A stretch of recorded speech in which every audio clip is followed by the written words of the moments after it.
انا للہ و انا الیہ راجعون۔ جیسے کہ آپ سب کو پتہ ہے کہ آج ہمارے 8ویں مولا امام علی رضا علیہ السلام کی شہادت کا دن ہے۔ آج کے دن میں مولا کی ایک بہت خوبصورت حدیث آپ سے شیئر کروں گی، جس پہ اگر ہم عمل کریں تو مولا نے بتایا ہے کہ 10 وہ کون سی چیزیں ہیں جو انسان کی عقل کو کامل کرتی ہیں۔ اس میں سب سے پہلے نمبر پہ ہے دوسروں لوگ اس سے نیکی کی امید رکھتے ہوں، یعنی ایسا شخص ہوتا ہے وہ جو دوسرے لوگ ہیں اس سے نیکی کی امید رکھتے ہیں۔ اور دوسرے نمبر پہ ہے کہ لوگ اس کے شر سے محفوظ ہوں، یعنی اس سے برائی کی توقع نہ ہو اور لوگ اس سے بچیں نہ، بلکہ اس سے شر سے اس کے محفوظ رہیں۔ تیسرے نمبر پہ ہے کہ وہ دوسروں کی کم نیکی کو زیادہ تصور کرے۔ یہ سب سے بہت اہم ہے کہ اگر کوئی نیکی ہمیں پتہ ہوتا ہے کہ اس نے یہ کیا تو ہم اس کی حوصلہ افزائی کریں اس کو، اور خود بھی اپنے دل میں اور اپنے اس میں تصور کریں کہ اس نے یہ بہت بڑا کام کیا ہے، کاش میں بھی اس طرح کا کام کرا، یعنی اس کو بہت زیادہ بڑھا کے اپنے طور پہ تصور کریں۔ اور چوتھے نمبر پہ ہے کہ اپنی نیکی کو، اپنی زیادہ نیکی کو کم تصور کریں،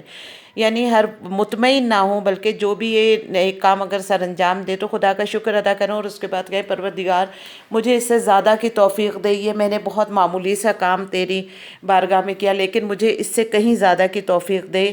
اور اس پہ مطمئن نہ ہو جائیں۔ پانچویں پہ ہے کہ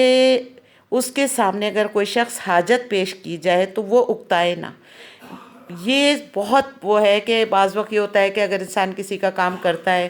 پھر سیکنڈ ٹائم کر دیتا ہے، تھرڈ ٹائم، اس کے بعد لوگ یہ کہتے ہیں کہ چلو یہ کام کر دیتا ہے میں اس سے کہوں، اس میں پھر بعض وقت نہ اگلا اکتانے لگے، بھئی کیا مطلب ہے ہم کر دیتے ہیں تو یہ ہم ہی سے کیوں کہا جا رہا ہے۔ یہ سب سے اہم مرحلہ ہوتا ہے کہ آپ اکتائیں نہیں، بلکہ خندہ پیشانی کے ساتھ شکر ادا کریں کہ پروردگار تیرا شکر ہے، لوگ میری طرف رجوع کر رہے ہیں، تو مجھے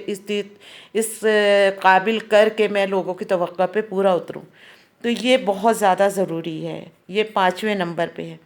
چھٹے نمبر پہ یہ ہے کہ زندگی بھر علم حاصل کرنے سے تھکے گا نہیں، یعنی وہ اپنے علم میں اضافہ کرتا رہے گا، مسلسل سیکھنے کا عمل جاری رہے گا،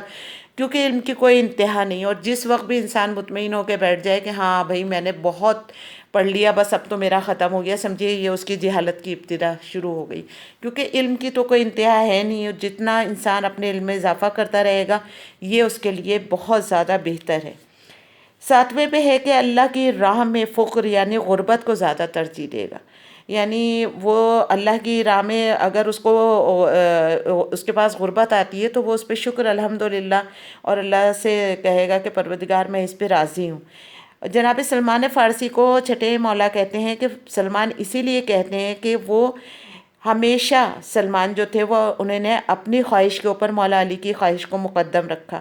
اس کے علاوہ سلمان تنگ دست کو مقدم رکھتے تھے دولت مند کی نسبت،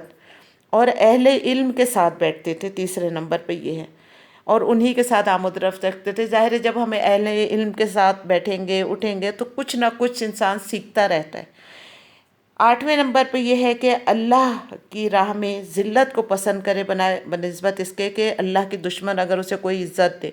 تو وہ اس کو قبول نہ کرے، اور اللہ کی راہ میں چاہے اسے ذلت مل رہی ہو تو وہ ذلت کو پسند فرمائے۔ 9ویں نمبر پہ ہے کہ شہرت سے زیادہ گمنامی کو پسند کرے۔ یہ روایت میں بھی ہے کہ انسان کے دل سے مال، دنیا، جمال، ہر طرح کی محبت نکل جاتی ہے، اور سب سے آخر میں شہرت کی محبت نکلتی ہے۔ اور 10ویں نمبر پہ یہ ہے کہ جب وہ کسی کو دیکھے تو کہے یہ مجھ سے بہتر ہے، مجھ سے زیادہ متقی و پرہیزگار ہے۔ یہ بہت زیادہ مولانا نے یہ 10 جو چیزیں بیان کی ہیں، اگر ہم ان پہ عمل پیرا ہوں انشاءاللہ تعالیٰ تو پروردگار ہماری عقل کو بھی کامل کرے، اور تھوڑا بہت بھی اگر ہم سیکھ لیں تو یہ بہت بڑی کامیابی ہے۔ والسلام علیکم ورحمۃ اللہ وبرکاتہ۔